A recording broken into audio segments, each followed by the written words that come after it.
Olá, estamos de volta com aquele momento super especial que eu adoro e não canso de repetir. Melhor do que não almoçar sozinho é almoçar bem acompanhado. E hoje nós vamos falar um pouquinho para você que quer empreender. Para empreender, tem que ter coragem, tem que ter resiliência, tem que ter aprendizagem contínua, tem que ter força de vontade, tem que ter metas. E se você quer empreender na área de gastronomia, tem que ter também muita disposição. E se quer empreender com sucesso e com culinária japonesa, tem que ter japatê. Eu tenho o prazer hoje aqui de trazer para conversar com a gente Breno, que é um empreendedor que eu admiro pra caramba, acompanho há muito tempo e fico muito feliz com o crescimento. E a gente vai contar um pouquinho hoje da história do Japatê e da história desse empreendedor aí que eu tenho prazer de trazer aqui. Muito bom almoçar contigo aí. Muito obrigado pelo convite, Mauro. É uma honra estar aqui. Eu venho acompanhando os episódios com tanta gente importante da nossa cidade e que tem muito o que passar de conteúdo para todos nós e para todos que estão nos assistindo. Então, eu fico muito honrado com o convite, muito feliz de estar aqui. Surpreso com todas as mudanças e o crescimento que vem acontecendo também no seu negócio. E vamos bater um papo hoje aqui, muito produtivo, muito bom. Isso, muito bom. Realmente eu trago para minha mesa as pessoas realmente que eu admiro e que me inspiram. E eu queria saber quem é esse cara, quem é o Breno. E você é de Juiz de Fora? Eu cresci em Juiz de Fora, né? Estudei aqui, é, acabei criando a minha vida profissional toda baseada aqui na cidade. Sou muito feliz por isso ter acontecido. Numa determinada fase da vida, principalmente ali na fase da graduação, eu pude escolher morar fora e acabei escolhendo ficar aqui. E hoje entendo que eu colho muitos frutos com isso, né? Sou apaixonado com a nossa cidade, faço hoje de tudo para empreender dentro dela, gerando empregos, né? Gerando negócios, aumentando cada vez mais o nosso networking. E, enfim, sou daqui sim, vivo aqui. Em alguns momentos, às vezes a gente precisa não estar aqui, mas gosto muito da nossa cidade, né? O Breno, acho que é um cara de bem com a vida, né? Um Esportista. cara esportista, feliz com a família, feliz com os amigos e muito realizado no trabalho, muito feliz com o que eu faço, né? Então levo isso aí no meu dia a dia e na minha vida. Bacana. Tá chegando aqui uma entradinha nossa, um terrine caprese com mussarela de búfala e um molho pesto. E Sensacional. para acompanhar a nossa entradinha, vamos começar aí do começo. A alimentação sempre foi o seu foco ali ou não? Eu sei que não, mas conta para a turma aí como é que você começou. Você veio da área de TI. Exatamente. A minha vida profissional, né, assim, ela começa ainda no início da graduação. É claro que antes da graduação, na época de colégio ainda, de cursinho, enfim, eu sempre tive muita facilidade com a área das exatas, as matemáticas, físicas, e também uma forma de eu ter o meu próprio recurso financeiro nessa fase, para poder sair com os amigos, viajar, eu busquei o caminho de dar aula particular para as pessoas mais novas. Quando eu entrei na faculdade, eu consegui monitorias e com isso, de certa forma, eu entendo também que foi um iniciozinho ali já dessa vida profissional, né? Na faculdade, eu desde que eu me entendo ali por criança, adolescente, a área da engenharia sempre me fascinou, né? A engenharia elétrica, mais especificamente. E no meu momento de vestibular ali, já existia o curso de engenharia elétrica na Federal de Juiz de Fora, um curso muito bem avaliado, né? Existia uma certa brincadeira, anedota sobre o curso de engenharia, que ele é muito fácil de entrar e muito difícil de sair, né? Porque era um vestibular que ele não era tão concorrido, comparado, por exemplo, com as graduações de medicina, odontologia, direito, mas ao mesmo tempo, não que ele era mais difícil do que os outros, mas era uma graduação que historicamente nem todo mundo conseguia chegar lá. As pessoas desanimavam aí se perdendo ao longo do caminho, né? E aí eu entro para a faculdade de engenharia elétrica. Quando eu comentei de oportunidade de estudar fora, eu passei em algumas outras faculdades fora de Juiz de Fora, mas eu optei por ficar aqui, né? E no segundo período da faculdade de engenharia elétrica, eu tive o contato com o CRIT, o Centro Regional de Inovação e Transferência de Tecnologia, que é um órgão que existe até hoje, né? E é uma referência. É uma referência na cidade, na região. E eu me candidatei a uma bolsa de estudante lá de graduação dentro do núcleo de informática, né? Dentro do CRIT existia um núcleo de informática que desenvolvia algumas pesquisas, alguns estudos, mas que também prestava apoio e infraestrutura para as empresas incubadas dentro do CRIT, né? O CRIT também tem uma incubadora de empresas de base tecnológica e eu me vi como bolsista do núcleo de informática. Eu já tinha ali um gosto, um desejo e já me encantava muito com a área de TI, né? No início da internet eu gostava de desenvolver páginas de HTML naquela época, desenvolver alguns pequenos softwares com as programações existentes na época e tal. E aí quando eu entrei para o CRIT, tudo isso se potencializou muito, né? Eu enxerguei um mundo muito diferente, muita pesquisa, muita extensão. Você está em contato, né, com muita gente. Com muita gente da área acadêmica, mas ao mesmo tempo com a área empresarial. O CRIT ele tinha e tem esse viés, né, de fazer ligação, uma né? ligação, Fazer essa conexão. esse elo entre o mundo acadêmico com o mundo empresarial, né? E eu me encantei com esse ambiente, né? Fiquei dentro do CRIT ao longo de toda a minha graduação, né? Mudando de bolsas, mudando de projetos. E ali dentro eu tive a oportunidade de ter contato com muitos empresários que apresentaram um projeto para o CRIT, incubaram o seu negócio, ficaram um tempo e saíram, né? E eu vi esse processo acontecer e acabei sendo tomado e absorvido ali por esse caminho, né? Talvez ali em meados da graduação eu já tinha uma consciência de que não era muito a área que eu ia trabalhar, porque eu já tinha me encantado por essa outra área do empreendedorismo associado à TI, né? Mas ao mesmo tempo também entendi que não era o caminho eu abandonar, eu queria concluir aquele curso, que era um pouco de sonho de criança, e também me encantei com o curso porque é um curso que te abre a mente, abre o leque, te dá um embasamento matemático e lógico muito interessante. E além disso, todo o networking que eu também fiz ao longo da graduação, amigos até hoje. Então, apesar de saber que não era a área que eu ia trabalhar, eu concluí o processo da graduação. E antes de concluir o processo da graduação, faltava ali 2 semestres, 1 ano para a conclusão, o CRIT abriu um edital para novas empresas serem incubadas. E nesse edital eu resolvi apresentar um projeto, né? Na época eu vinha desenvolvendo muito a ideia do comércio eletrônico, e vamos lembrar que a gente está falando isso 2000, 2001, né? Já que era bem... isso ainda era muito rudimentar, muito, né? Eu via... Você que acompanhou todo esse processo, acho que a pandemia para cá deu uma acelerada muito grande. Demais, né? Mas a pandemia a gente já viveu essa visão, lógico que no varejo como um todo, mas na gastronomia, vou falar um pouco sobre isso, dessa transformação que mudou até o nosso negócio atualmente, né?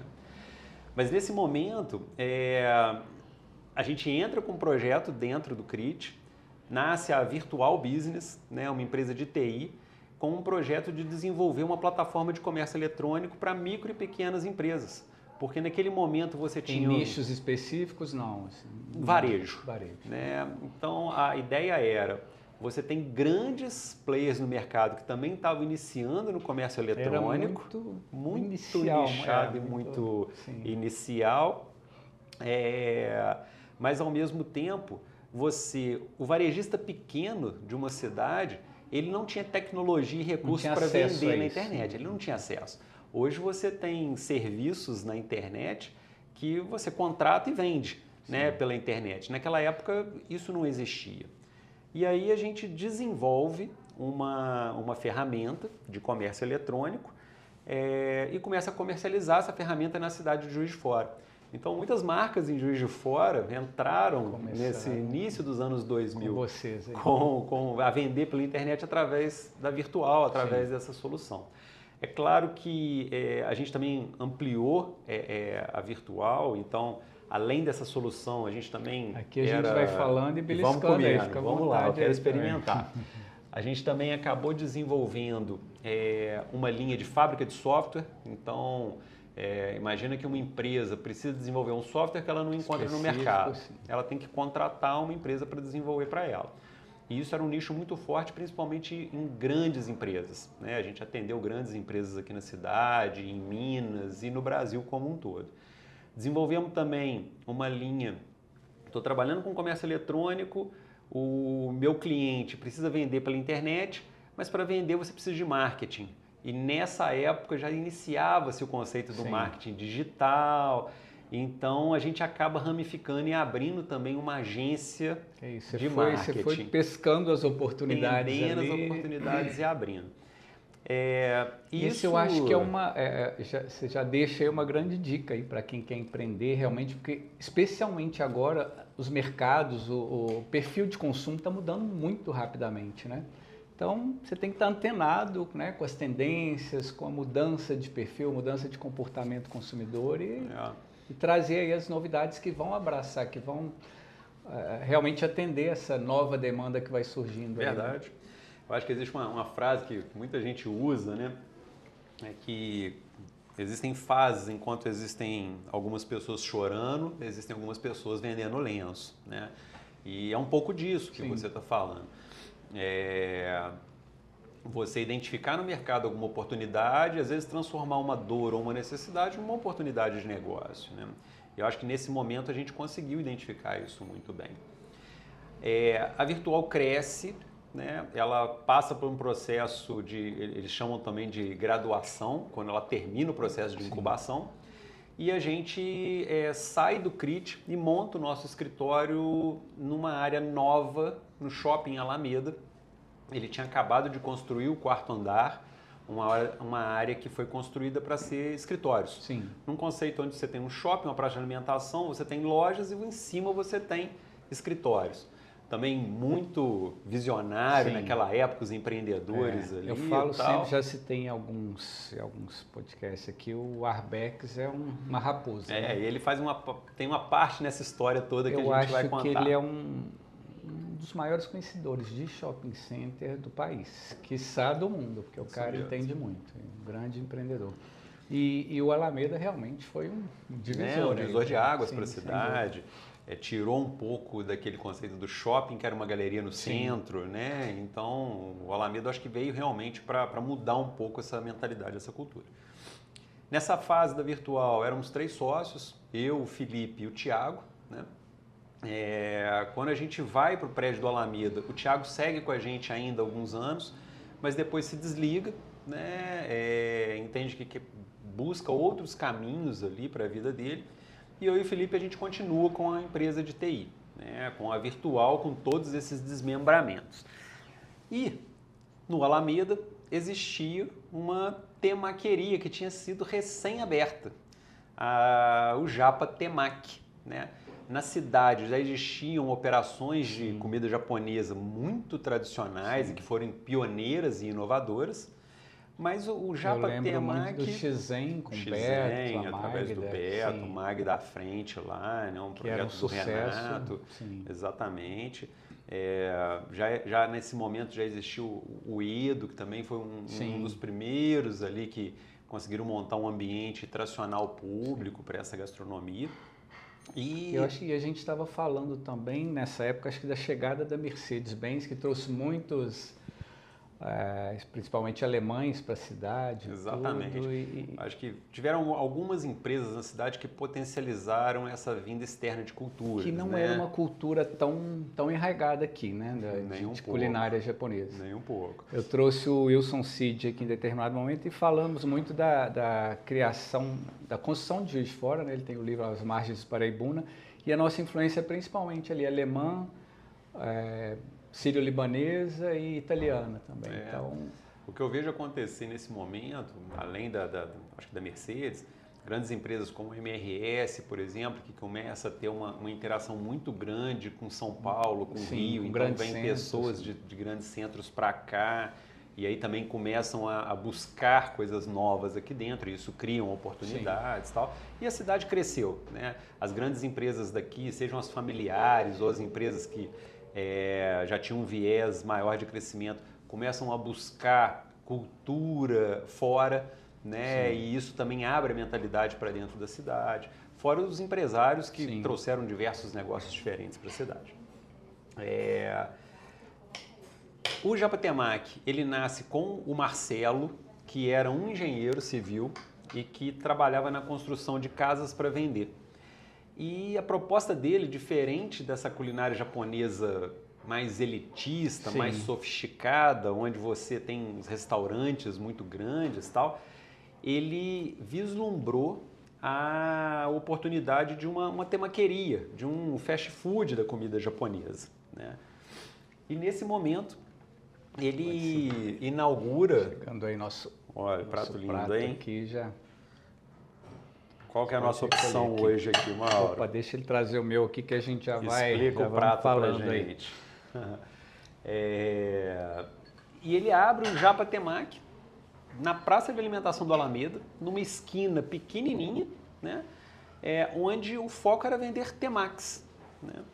E a gente, a 4 andares acima, trabalhando o dia inteiro ali, era o lugar que a gente descia para lanchar, era o lugar que a gente descia para comer, e a gente acabou ficando muito fã daquele negócio, né? Até que um determinado dia, o Marcelo, numa conversa informal, o Ted até que fez essa ponte, o Ted, né? é outro grande outra amigo figura aí, nessa, muito importante, né, nessa área, teve um papel aí. fundamental nisso, porque o Marcelo procura ele falando o seguinte: pô, eu preciso me dedicar no meu negócio principal, que é a engenharia, e eu preciso vender o Japatemaki. E o Ted encontra na gente essa oportunidade. Aqui, vou aproveitar para falar do nosso, Vamos apresentar o nosso prato. O Não Almoce Sozinho nasceu também dessa necessidade de vincular o Sublime, que sempre foi conhecido aí como gelateria e cafeteria, como um restaurante bastante premiado aí no JF Sabor também. E hoje eu estou trazendo aqui um penne com salmão e alho poró, uma deliciosa opção. E nós iniciamos agora, nessa segunda, já estamos na segunda temporada do Não Almoce Sozinho.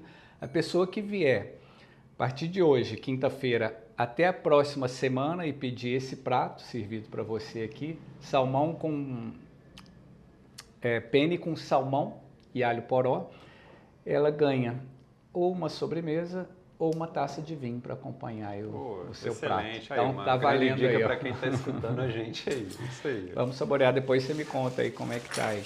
E aí o Ted, então... O Ted faz essa ponte. Essa intermediação. Exatamente. Aí. É uma conversa que acontece muito rápido, né? Assim, a gente costuma contar essa história. Fizemos uma reunião, eu, Felipe e Marcelo, numa quarta-feira.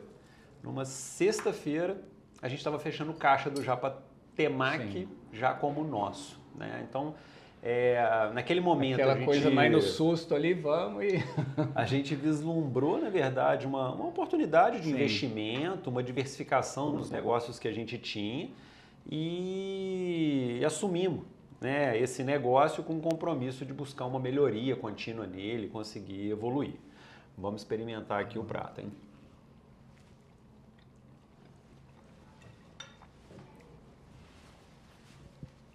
Queijinho aí. Muito bom, hein?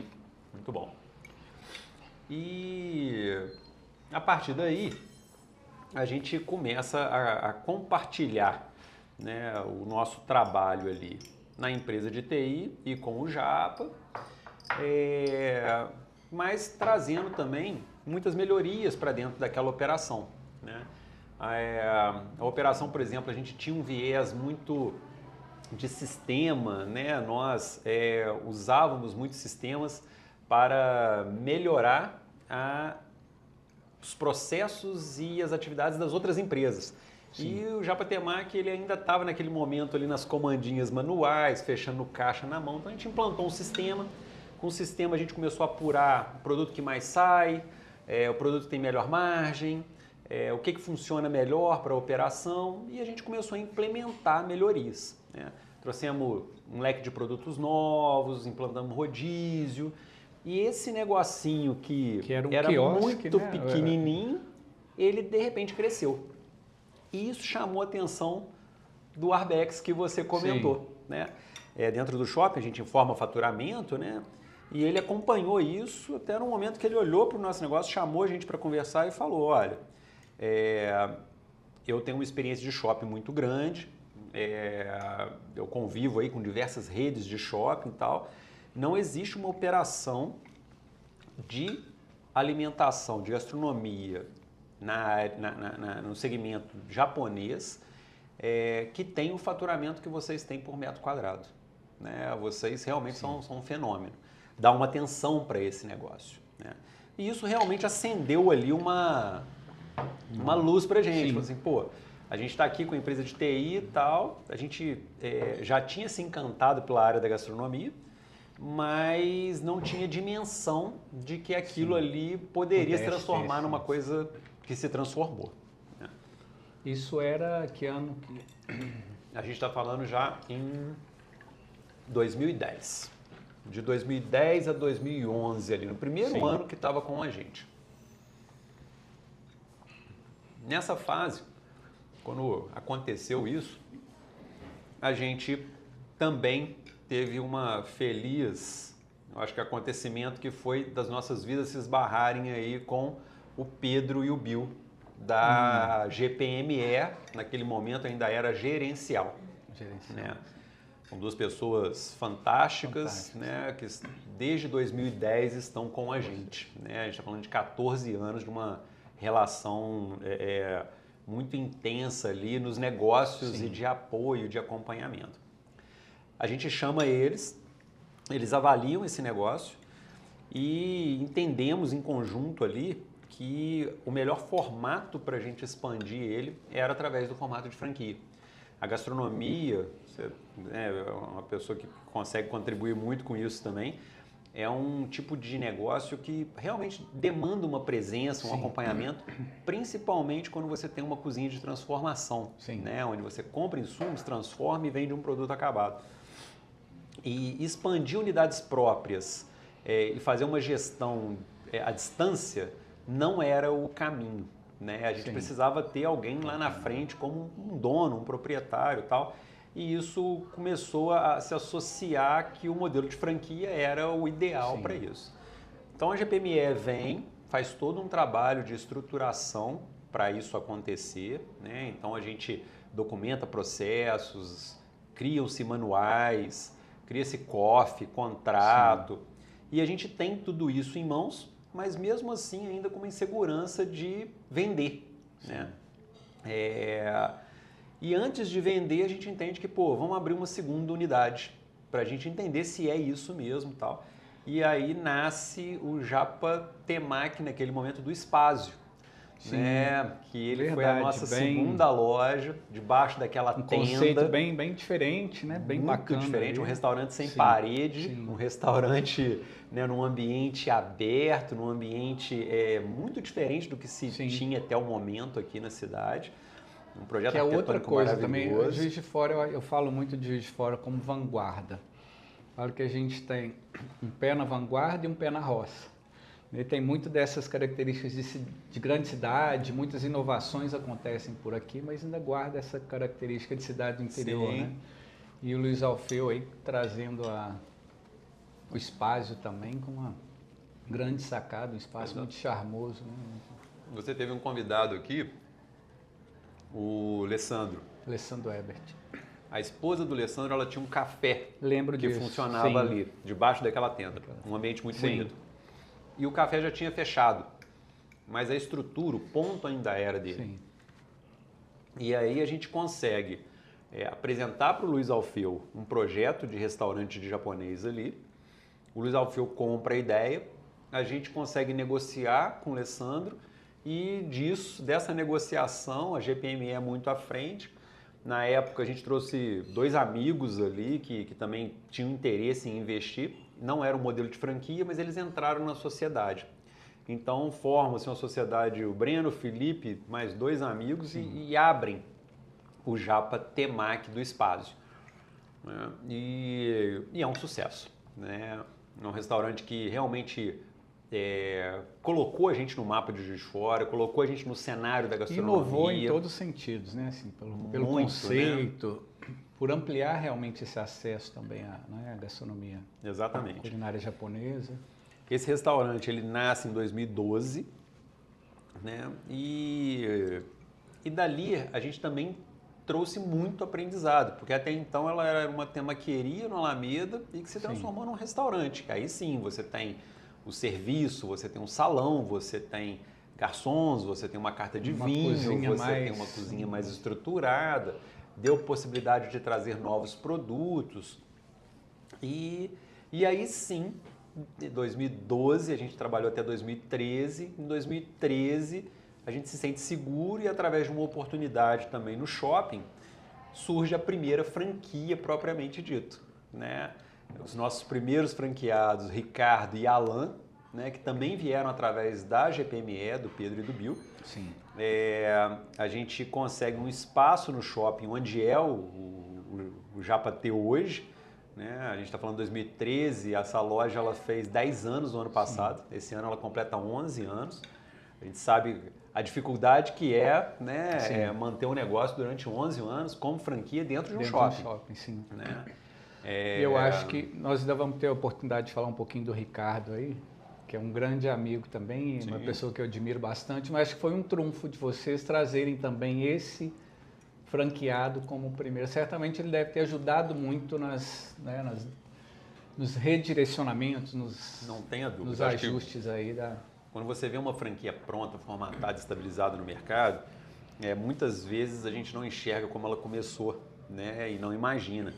Mas é uma certeza que não estaríamos onde estamos se o primeiro franqueado não fosse uma pessoa tão capaz e competente como o Ricardo. Né? Isso a gente tem muita tranquilidade em falar, porque é uma pessoa que também não era do setor, ele veio de uma outra área, tintas, ele né? trabalhava com uma loja de tinta, né? Se aventurou, correu um risco, apostou numa marca que estava começando. O Alan em algum momento teve presente na operação também? Não, o Alan ele trabalhou mais como investidor e tal, mas também tem uma bagagem financeira muito grande, já tinha uma expertise muito grande e tal. E foi uma dupla, uma sociedade que também funcionou e funciona muito bem. Né? Eles se complementam muito bem ali, mas a operação sempre teve muito na mão do Ricardo. Né? E essa operação, ela dá uma visibilidade maior ainda, porque a gente está dentro de um shopping BR Malls, né, que tem uma rede de shoppings no Brasil inteiro, uma venda que a gente ainda não tinha vivenciado pelo potencial que o shopping traz, tal. E isso realmente deu uma visibilidade na região, porque o shopping Independência, naquele momento, hoje ainda acontece também, ele é um polo das cidades pequenas. É um shopping, sempre falei, um shopping regional, especialmente no final de semana, né? A pessoa de Barbacena vem passear aqui, de Três Rios, de Cataguás, de Leopoldina, de Ubá. Então do Rio aqui, né? Três Rios, Petrópolis. Exatamente, tendo contato com a marca. Né? E essa primeira franquia em 2013 acontece, ela é um sucesso também, ela começa muito bem, no início de 2014 ali, vendendo muito bem e tal. E em 2014 a gente abre a primeira unidade fora de Juiz de Fora. Pô, já tinham 3 unidades em Juiz de Fora, uma no Alameda, uma no Espásio, uma no Independência, e a gente vamos crescer para fora agora. E de uma certa forma até, eu acho que muito intuitiva ali, não dá para começar para fora lá no Nordeste, a gente tem que estar um pouco mais próximo para a gente conseguir acompanhar. E surge a oportunidade de Três Rios, né? Uma cidade a 50 quilômetros de Juiz de Fora. Em que ano?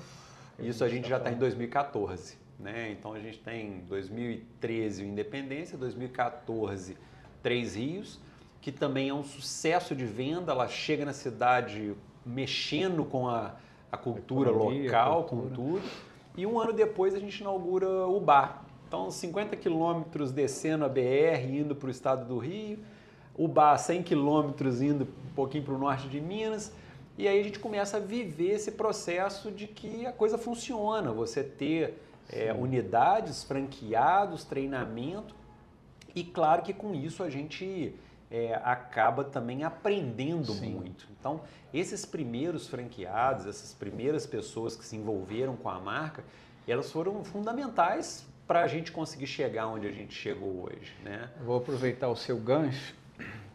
Como é que tá o prato aí? Tá? Uma delícia. E tô falando a gente muito, não comendo tem pouco. só eu vou comendo aqui. E tem dia que eu gravo dois episódios, então eu falei que já vou gravar depois e não engorde sozinho também. Mas aproveitando o seu gancho aqui, a gente não tem só o cardápio que eu sirvo para vocês, não tem o cardápio indigesto. Durante a sua trajetória aí de empreendedor, alguma coisa que foi mais indigesta, mais difícil, e eu vou trazer o cardápio indigesto para você aqui, falando justamente do nosso tema aí de franquia. Porque muita gente, eu sempre tive muito nesse universo de franquias, sempre conheci muito a fundo, mas muita gente chega para uma franquia achando, opa, eu tenho negócio pronto, formatado, que tem faturamento, dá certo, vou ganhar dinheiro sem fazer nada. E o cardápio indigesto como é que é essa seleção de funcionários, de franqueados, né, de investidores? Existe muito esse perfil de gente aqui. E como é que vocês selecionam isso? Bacana e mais, falar. Eu vou complementar também. Certamente, né, você deve ter tido ao longo dessa trajetória alguma... não precisa citar cidade, nomes, nada, mas algum momento, alguma aprovação de franquia que realmente não veio a vingar, a ter sucesso. E se isso também se remete ao perfil ali do operador, não? Muito bom. É muito comum, você já teve muita experiência com franquia também e tal, a gente recebe muita gente interessada. E quanto mais a marca vai expandindo e ganhando consistência, essa visão ela também aumenta, né? Que é o candidato ou a pessoa que está buscando uma franquia, que tem uma visão às vezes de que a franquia ela se transforma num caminho de investimento onde eu não trabalho, né? Assim como você compra um imóvel, assim como você coloca um dinheiro no banco para render, né? E essa é uma preocupação muito grande que a gente tem lá no início, nos primeiros contatos, de desmistificar, né? Porque a gente, em muitos momentos, o candidato ele não associa que abrir uma franquia é abrir um negócio. Né? Você está abrindo um negócio. Que é um risco, por mais que se tenha, né? Toda a experiência ali. A palavra é essa. Abrir um negócio... que 50% de chance de dar certo, 50% de chance de dar errado. Como a franquia já formatada, experimentada, testada, a chance de insucesso é menor, mas existe. Exatamente isso. É um negócio que existe risco, existe investimento, obra, capital de giro, compra, gestão de pessoas, marketing, tempo de maturação, financeiro, processo produtivo. Isso existe num negócio sem ser franquia e existe numa franquia, né? A diferença da franquia é que ela é um modelo já testado. E você entra para um grupo onde você consegue ter um pouco mais de informação, um pouco mais de apoio, um pouco mais de troca, suporte, né? E você minimiza o seu risco. Isso é a grande verdade. Mas é um negócio e todo negócio existe um risco. né? Então, essa é uma crença que cada vez mais a gente vem buscado lá no início do candidato apresentar e deixar isso muito claro, né? Não basta investir, abrir e que a coisa vai organicamente dar certo, né? Ela necessita de tempo, ela necessita de dedicação e ela necessita de competências que elas podem ser desenvolvidas, mas elas precisam estar inerentes ao negócio, né? Então, a gente costuma falar que um dos grandes segredos aí de uma franqueadora dar certo é se associar a pessoas que também possuem essa capacidade. E vai um pouquinho além. Às vezes a pessoa ela tem uma capacidade empreendedora sensacional, fantástica, mas ela tem um perfil que não se adequa à franquia, né? Porque é uma pessoa... Tem as regras, tem, né, os padrões que precisam ser seguidos. E a franquia ela existe para isso. Se a pessoa compra uma franquia, mas para absorver uma parte dos processos, isso também não funciona. Ela fala assim, não, vou comprar um Japatê porque o marketing e a parte financeira eu comprei a ideia, mas o produto eu quero fazer o meu. Isso não vai funcionar, né? Você compra a franquia para receber um conjunto de soluções, um conjunto de regras para executar. Lógico que numa rede igual a nossa, e a gente volta a falar de Ricardo e de vários outros franqueados que estão com a gente, existe muita troca. Existe muito aprendizado e muita coisa que às vezes testada numa operação, ela se torna referência e expande para a rede como um todo. Essa é mais uma das vantagens. Né, mais uma das vantagens. Uma coisa que a gente testou, funcionou num lugar, deu muito certo, vamos levar para todo mundo. E o contrário também, né? A mesma coisa. Não deu certo, pô, não vou fazer você testar aí porque não deu certo, né? Mas o perfil dessa pessoa à frente da franquia, ela é muito importante, né? Não basta ser um empreendedor, não basta... Ela tem que ter um viés de entender que existe processos, regras que precisam ser seguidas. E quando isso acontece, né? Quando você tem uma franqueadora que atua, que está presente, que está realmente preocupado com o negócio e escuta o franqueado, e um franqueado que contribui, que apoia e que segue, a coisa vai muito bem, né? Só que nem sempre é assim, né? E é muito comum, acho, ter o bicho franqueado também ali, que vai sempre jogar para a franqueadora, né, para a marca, uma responsabilidade, uma responsabilidade e às vezes um insucesso ali. O Arbex falava muito isso também, que às vezes o lojista de shopping é assim, se está muito bom... O mérito é meu. Não, se está muito bom, ele fala, tá mais ou menos, se tá bom, não, tá ruim, não sei o quê. Eu já vi uma frase dele, ele fala muito assim, pô, o franqueado, não representa os meus franqueados hoje, tá? Mas é uma frase do Arbex.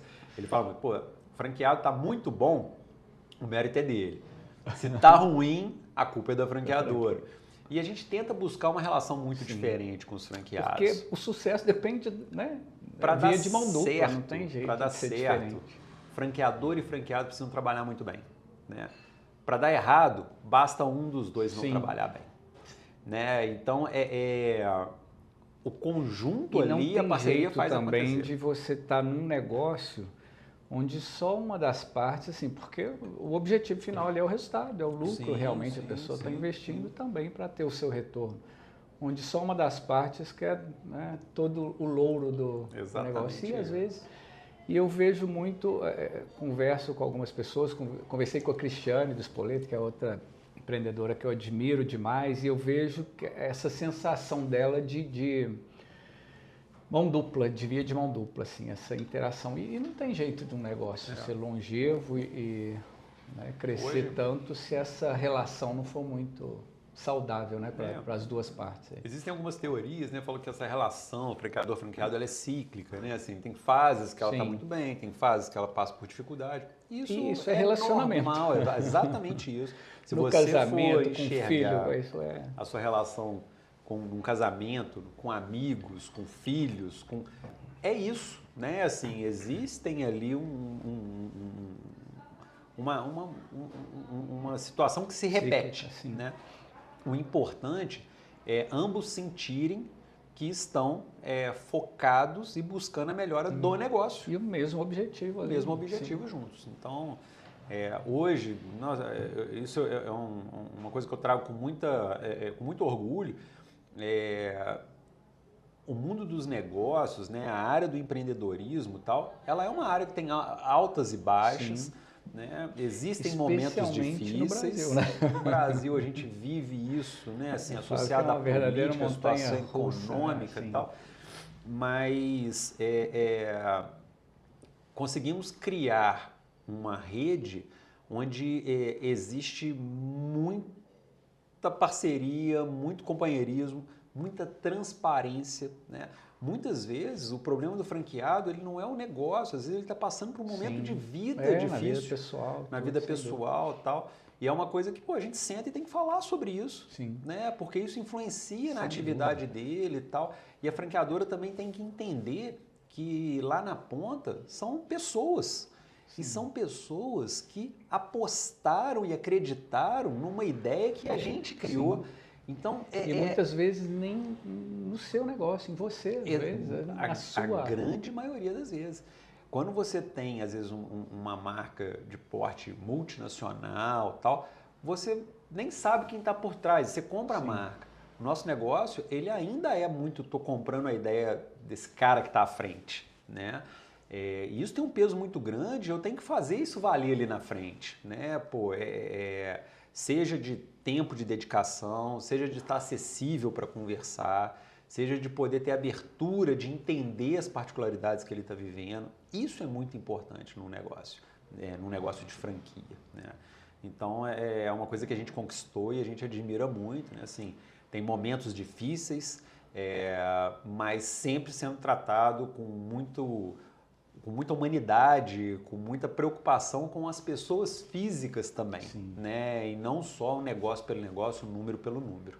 Então, acho que é um pouco da cultura que a gente desenvolveu e criou também. Eu vou precisar fazer um acordo contigo aqui, porque eu já vi que tem história para contar e a turma da gravação aqui fica me pontuando ali. A ideia é realmente a gente trazer um bate-papo durante o almoço, que ele dure ali 40, 50 minutos, é o tempo de um almoço ali, para as pessoas também poderem em casa estar acompanhando e compartilhando com a gente aí. Mas duas pedidos aí, que na volta a gente vai dar uma paradinha, que eu fui comendo e a gente vai dar uma paradinha aqui, depois volta para um cafezinho e eu quero que você me fale quem você traria para almoçar com você.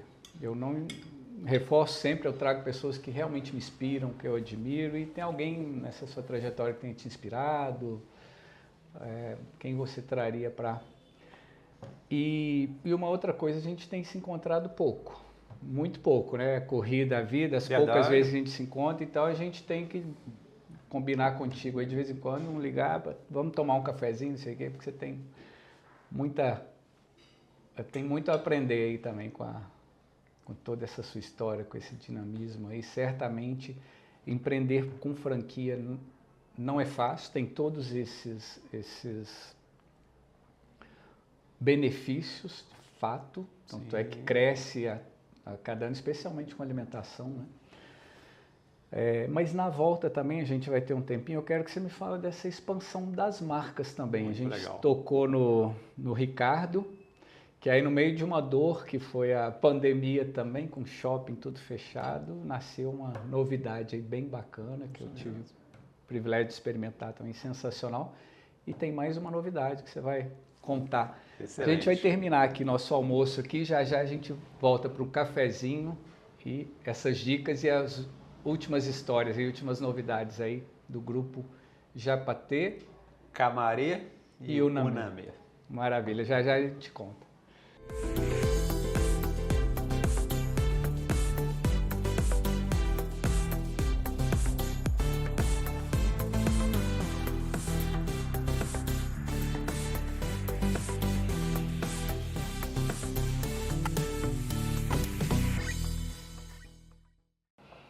Estamos de volta naquele momento especial. Aí a hora do cafezinho, você também é da turma do café? Muito, adoro um café. Esse café tem é diferente, quero É até um ouvir café de onde que do é Alto aí. Caparaó, um café pontuado, bem pontuado, e a gente lançou recentemente o Mil Café, que eu vou levar para você, vou trazer para você levar aí para sua Surpresa família boa, aí muito legal. E a gente costuma finalizar aqui com um brinde. Olha só. Eu quero fazer um brinde aqui com um cafezinho aqui, é esse momento especial, a oportunidade de trazer você aqui nessa vida corrida, atribulada, para dividir um pouco com a gente toda essa sua experiência. E eu queria aproveitar para saber quem você traria para sua mesa, com quem te inspirou em determinado, ou te ajudou, quem foi uma fonte de Legal. impulsionamento aí. Acho que quando a gente fala de ídolos, pessoas que inspiraram, né, assim, aí a gente tem realmente uma imensidão de referências que ao longo da vida você vem seguindo e tal. Mas eu também gosto de ser um pouquinho mais pé no chão e lógico que apesar de ter admiração por muitas pessoas que estão na mídia, escritores e tal, eu acho que tem duas pessoas que não só admiro, mas que ao longo do tempo me conquistaram e que me apoiam muito, né? Não só a mim, eu vejo que eles também fazem esse trabalho para a nossa cidade, para a nossa região, para o nosso estado, para o nosso país. Citei eles aqui hoje e aí eu estou falando realmente do Pedro e do Bill, da GPME. São pessoas que eu admiro pela forma que eles conduziram o negócio deles e pelas formas como eles orientam muitos a conduzirem seus próprios negócios. Eu acredito que muito do que eu sou hoje profissionalmente está ligado um pouco a essa relação tão próxima com eles. Então, para colocar nessa mesa aqui, traria esses dois. Lógico que entre trazendo mais para próximo, né? E aí eu falo de sócios, de colaboradores, de pessoas ao redor. Acho que a mesa não teria tamanho para ocupar, para todo mundo poder ocupar. Mas numa referência rápida assim, Pedro e Bill, acho que são pessoas que poderiam, sempre são boas companhias e muito a agregar aí, não só para mim, para você, mas para todos. Sim, eu com Pedro eu tenho uma passagem muito bacana, assim, a gente teve alguns desencontros ao longo, né, mas uma vez chamei ele para bater um papo, ainda tinha Maxipão ali no espaço, nós marcamos um café da manhã às 8 horas e meio-dia a gente estava saindo de lá, porque tinha que levar filho para o colégio, não sei o quê, foi um bate-papo sensacional. E eles são muito éticos também, muito bacanas, e por conta de outros clientes que eles tinham na época, a gente acabou não conseguindo na época viabilizar, mas pessoas que eu admiro bastante também. Tem um livro também que eu não vou me lembrar o nome agora, mas... Criando Experiências Lucrativas. Lucrativas, perfeito, um livro sensacional também. Um abraço aí para o Pedro e para o Bill, gente finíssima também. Isso aí. A gente não citou aqui, mas eu vejo que é uma marca, um cara que também, o Butch, também ajudou muito nessa trajetória. Né? Eu gosto de falar assim, as pessoas me pedem conselhos, né, sobre o que faria diferente, faria igual, qual o segredo e tal. Eu acredito muito que é você realmente se cercar e se associar com pessoas boas e que te complementem, né? Pessoas melhores do que você. E eu acho que nesse cenário... Você citou o Alessandro aqui, o Alessandro Ebert. Falando nisso, você gosta de futebol? Você é o cara do ciclismo? Eu não sou tão ligado no futebol, mas claro que acompanho. Torce, que acompanho. Eu sou vascaíno numa fase aí, dos últimos 20 anos, só de decepções. Mas sinto muito. Me mantenho fiel ao meu time lá. Mas eu lembrei do Alessandro, um torcedor... Flamengo, né? Flamenguista daqueles ferrenhos, e eu tenho pena dos amigos próximos dele, porque ele encarna, seja tricolor, seja... Assim mesmo. Mas ele fala muito e sempre cita, e está coberto de razão, é junto dos bons que a gente fica melhor, né? Exatamente isso. E é por isso que eu trago boas pessoas aqui, quero estar perto de gente para me inspirar, para aprender, mas você também cercou de gente bem bacana. Aí. Eu entendo, eu tenho uma sociedade com o Felipe que passa dos 20 anos, né, e muitas coisas construídas juntos, então eu acho que é uma pessoa que praticamente toda a minha vida profissional esteve, né, de certa forma, envolvido, né, comigo e tal, então acho que é um exemplo disso. Né? Quando eu falo do Japa, aí a gente tem inúmeras pessoas, né? Assim, hoje a gente fala do Butch, da Daiane, da Ju, né? O Butch era o primeiro sushi man da temaqueria que a gente comprou. Hoje ele é um diretor de operação da rede, cresceu junto, se transformou no que é, um cara fantástico, fenomenal. A Daiane, ela trabalhou no caixa dessa primeira temaqueria. Hoje ela é diretora financeira da franqueadora, ela que treina os franqueados para fazer o seu fluxo de caixa, sua gestão financeira. Então olha que evolução, braço direito, uma grande parceira, uma grande amiga. A Ju, ela era estagiária de uma agência de marketing que atendia a gente e ela veio para o Japa e cresceu, vai fazer 10 anos junto com o Japa, é a diretora de marketing atual. Então são pessoas que chegaram e ficaram. Né? E tem outros exemplos mais recentes. Profissionalmente, né? Hoje tem Jocilene, né? A nutricionista que chegou para fazer um trabalho e internamente a gente desenvolveu outras capacitações nela. Jordana. Então, assim, é uma equipe que a gente busca um relacionamento de muito longo prazo. Né? E esse exemplo se transforma nos franqueados, foi o que a gente falou. Né? Assim, eu tenho números, a gente está citando muito o Ricardo, até pela sua proximidade com ele, pela região. Mas eu posso citar vários outros nomes de pessoas que entraram, são parceiros, tivemos outros tipos de negócio, geramos outras oportunidades mútuas entre a gente. Uma delas que a gente ficou de comentar foi o Camaré, que nasceu numa dor aí de pandemia. Né? O Ricardo, na pandemia, ele tinha uma loja que não operava delivery e ele se viu fechado, né, sem poder trabalhar, e ele pede pra gente, pede quase uma autorização para falar, pô, eu posso usar a minha estrutura da cozinha para fazer uma outra marca desenvolver? E ele cria o Camarão do Rei, né? Uma marca muito legal, uma proposta muito interessante e tal. E o mérito desse projeto inicial lá, totalmente dele, né? Assim, ele desenvolveu, ele seguiu. O nosso mérito foi identificar, 2 anos depois que o Camaré estava funcionando, o Camarão do Rei funcionando dentro do Japa, e perceber, né, com a reabertura. O Japa voltou, abriu, a gente viu as operações convivendo e isso funcionando. Harmonicamente ali. O mérito do Ricardo, operacional do Ricardo. E a gente, ao invés, é aquilo que a gente fala também das oportunidades, ao invés da gente criar um problema com o Ricardo e falar que você tem que tirar esse daí, pô, por que a gente não identifica isso como uma oportunidade e leva para a rede como um todo? Né? E ainda remunera o Ricardo, gera uma forma dele se capitalizar com isso. Então, a gente identificou isso, sentamos com ele e criamos uma forma assim, pô, do jeito que tá não é franqueável, mas o que você acha da gente franquear e levar isso para a rede? Ricardo também comprou a ideia, ajudou a formatar, entra Sagres com todo o trabalho de name, que também estiveram aqui, que são imbatíveis quando se fala em storytelling, né? Tarcísio, Fera, o rebrand, Arthur, né? Tal, de Japatemaki para Japatê. Japatemaki para Japatê, o Camarão do Rei para Camaré. E a marca, a gente deu um corpo de franquia para ela, padronizou o processo, padronizou a receita, usou toda a metodologia do Japatê nela e levamos ela para a rede. Insumos muito similares, insumos similares, um processo produtivo parecido tal, e uma capacidade do franqueado na ponta gerar uma receita extra. Variável, mesmo ponto, com o mesmo custo, sem custo ali, fixo a mais. Tal.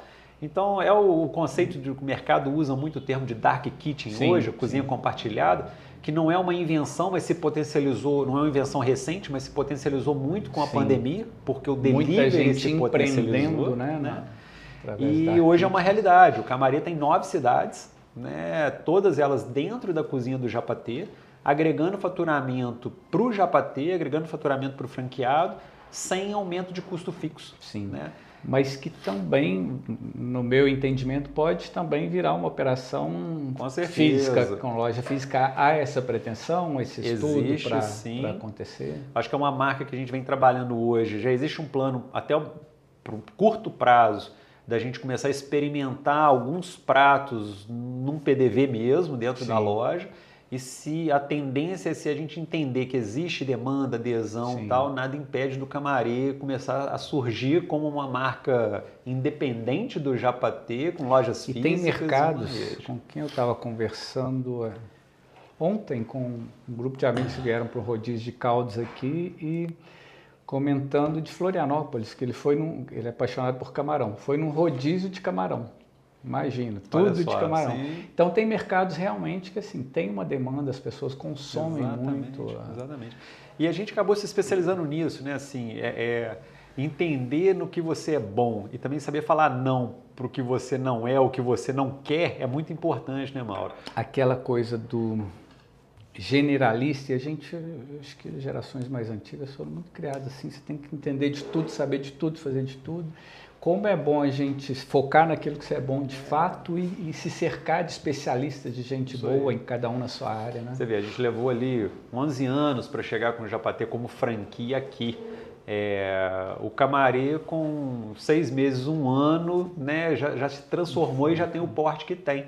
E é claro que isso é o know-how de tudo que a gente trouxe ao longo dos anos do Japatê. Dos erros e acertos ao longo dessa... Você acaba sendo muito mais assertivo. Sem dúvida. O Camarê nasce absorvendo todas as tecnologias que foram desenvolvidas ao longo do tempo do Japatê, as metodologias de acompanhamento e tal. E a novidade, que você me perguntou também nos bastidores aí, é uma terceira marca que está chegando, né, numa mesma proposta, no mesmo conceito. Dark Kitchen também. Também Dark Kitchen, cozinha dentro compartilhada. Dentro da cozinha do Japatê, que é o Uname. Né? Então a gente tem hoje o Japatê como a culinária japonesa, o Camarê, que são frutos do mar, e é claro que o camarão é o produto que mais se acentua dentro do cardápio, é a estrela ali do nosso cardápio. E o Uname vem com uma proposta asiática, com uma abrangência um pouco além da comida japonesa, porque ela tem influências chinesas, tailandesas, indianas. Que também, em muitos mercados, é muito de cultura, né? Exatamente. Em São Paulo, por exemplo, que é um universo gastronômico maravilhoso, assim, excelentes restaurantes tailandeses. A gente esteve lá, eu e o Butch estivemos lá fazendo uma pesquisa de campo, né, conhecendo algumas operações e algumas linhas de produto e como elas são comercializadas tanto no PDV na loja quanto no delivery, para a gente poder absorver e trazer essa cultura para cá. Então é uma marca que ela ainda não está sendo comercializada, mas inicia a comercialização agora nesse segundo semestre desse ano. E ela começa operando aqui? Ela começa operando em Juiz de Fora, somente por delivery. E o caminho dela, a gente está enxergando que é o mesmo caminho do Camarê. Né? A coisa se sedimentando, a gente sentindo segurança, ajustando ali os detalhes que vão absorver muito bem. A gente leva ela para a rede como um todo e quem sabe em algum momento ela se torna uma marca também única e pode ter lojas e por aí vai. Então esses são os planos aí. Você virando então uma aceleradora de marcas aí também. Exatamente isso. E que faz todo sentido já tendo um grupo sólido de franqueados também, que eles sejam, né, prováveis investidores aí. Né? Exatamente isso. E tem gente que certamente está acompanhando a gente aqui e está curioso. Como é que eu faço para conseguir virar um sócio aí, um franqueado aí do Japatê? É a oportunidade aí de você. Bacana. A gente tem um site institucional hoje, né? Então é o japatê.com.br e ali você conhece um pouco da estrutura também do varejo, dos restaurantes, as nossas unidades onde a gente está presente. E dentro desse site existe ali quero ser um franqueado. Que aí você já cai num local onde tem as informações iniciais e tal. E se você clicar lá, quero ser um franqueado no WhatsApp e tal, você cai para falar direto comigo. Isso é uma coisa que a gente também tem um cuidado muito grande. Eu não tenho um analista comercial ou um consultor comercial fazendo atendimento de pessoas que querem abrir um Japa. Eu entendo que... Tem um pouco do feeling ali, mas ele passa por um processo de entrevista. Exatamente. Existe um caminho, né, onde a gente, no primeiro momento, faz uma apresentação inicial, explica como funciona o processo de franquia e tal. E aí, à medida que vocês fazem certamente também análise do mercado, né? Sim, porque pode ser para um mercado onde a gente já está presente, mas cabe uma segunda unidade. Pode ser para um mercado que ainda não tem um Japatê, mas já tem outros restaurantes de comida japonesa. Auxiliamos na busca do ponto, que é uma coisa muito importante. E fundamental para o sucesso. Você já passou por isso em alguns negócios, né? Assim, o ponto, a equipe, se você errar num membro ou em outro, você consegue mudar um fornecedor, você troca, mas o ponto você fechou, alugou, fez a obra e abriu, é difícil mudar.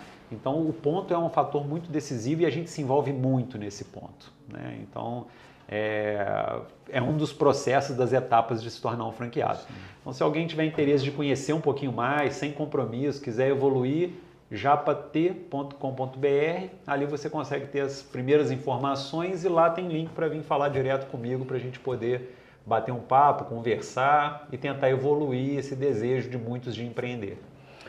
Dá vontade de pedir um outro café, a gente continuar aqui, até na hora do jantar aqui, batendo muito papo. Mas eu queria te fazer um pedido e um convite.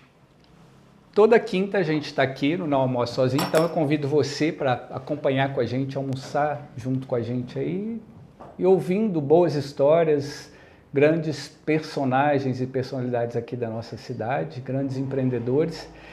E começamos um novo projeto presencial. Amanhã a gente tem o nosso Não Almoço Sozinho presencial aqui. São vagas limitadas e toda sexta-feira vai acontecer aqui no Sublime Restaurante, no São Mateus com Padre Café, o Não Almoço Sozinho. Amanhã a gente recebe Ana Paula Dias, ela é uma especialista em oratória e vai, enquanto a gente almoça, é um almoço que a gente serve ali uma entradinha, prato principal e a sobremesa, já incluso ali no convite, e a gente vai batendo um papo, além de oportunidade de networking, conhecer boas pessoas ali, fazer negócio, quem sabe, também falar um tema que faça todo sentido para quem quer empreender, para quem quer se relacionar. Eu acho que comunicação e networking são duas pré-requisitos aí para uma evolução empresarial, né? E o tema de amanhã é justamente comunicação para networking. Muito bom. Ela está à frente de uma escola de oratória que vai estar batendo papo com a gente. E eu quero te fazer um convite para, você vai me falar a sua agenda, que eu sei que é apertada, para ser um desses meus convidados numa dessa sexta-feira para falar. Então, quem quiser conhecer de perto e ouvir um pouco mais assim, de boas histórias aí do Breno, já já a gente vai estar divulgando a data aí. Vai ser um prazer estar presente, uma honra receber o convite, uma honra estar aqui. Com certeza eu vou vir participar. E agora eu queria te fazer um pedido. Quem está acompanhando a gente, ele almoçou junto com a gente aí, acho que ficou com vontade de experimentar as delícias aí do Japatê. Eu queria fazer um combinado com você aí. Você que seguiu o canal no YouTube, Mauro Cavaco Oficial, e deixar um comentário aqui nos comentários, vai ganhar um voucher, vai ganhar um presente aí do Japatê que você vai dizer pra gente qual é. Legal, legal. Eu acho que a gente podia combinar, né? Assim, tem um produto aí muito desejado hoje no nosso cardápio, que é o Queridinhos do Japa. Né? Ele é um combinado onde a gente unificou nele as peças mais desejadas, mais queridas e tal. E a gente montou esse combinado e é um sucesso de venda, né? É um combinado muito bem vendido aí. Então fica aí o convite aí para a gente poder ofertar esse voucher para consumo numa loja. Eu acho que depois nos detalhes a gente combina, né? Passa as informações aí por mensagem por vocês, mas acho que um prêmio, uma bonificação para quem está acompanhando o canal aí. Bacana, já vou comentar lá, que deu vontade aí de experimentar os queridinhos aí. Breno, mais uma vez, muito feliz de te receber aqui. Vou pedir o Gabriel para trazer para a gente o Mio Café. Você vai ter a possibilidade aí de... Muito obrigado. Nós lançamos no Dia do Café aí, também com a ajuda da Sagres aí, desenvolvemos a marca. Sensacional. Mio Café de Sublime. E é um café do Alto Caparaó, delicioso e para os momentos de estar ao lado dos amigos, da família, aí você saborear o nosso Eu agradeço, obrigado pelo carinho, obrigado pela recepção, olha que bacana aqui. E a gente vende ele em grãos e vende ele moído também na hora. Pó, hoje o café gourmet, o café especial, as pessoas estão atrás realmente, curtindo, experimentando aí. Vou usar ele de 2 locais diferentes. Uma parte vai para minha casa, porque a gente toma café em casa e gosta, e uma parte eu vou levar para o escritório, para a equipe lá, a gente poder saborear, que lá o consumo de café é altíssimo, também todo mundo gosta e toma e tal. Certeza que o pessoal vai ficar muito feliz. Não, maravilha. Obrigado demais. Mais uma vez pelo convite, um prazer estar aqui, um prazer falar aí com o tantas pessoas que têm te acompanhado e seguido. Parabéns pela iniciativa. E já você está aqui, no meio de Doido grandes figuras aqui. Aí, eu fico olhando aqui, pô, muita gente conhecida, muita gente que eu admiro, muita gente que eu me relaciono pessoalmente, profissionalmente. Então, muito bacana ter vindo aqui, adorei estar aqui, pode contar comigo sempre. Isso, maravilha. E para você que nos acompanhou, amanhã dá um almoço sozinho presencial aqui no Sublime Restaurante e na próxima quinta, mais uma super entrevista, um bate-papo, um almoço muito bacana e o próximo tá super bacana também, acho que você vai gostar. Até lá!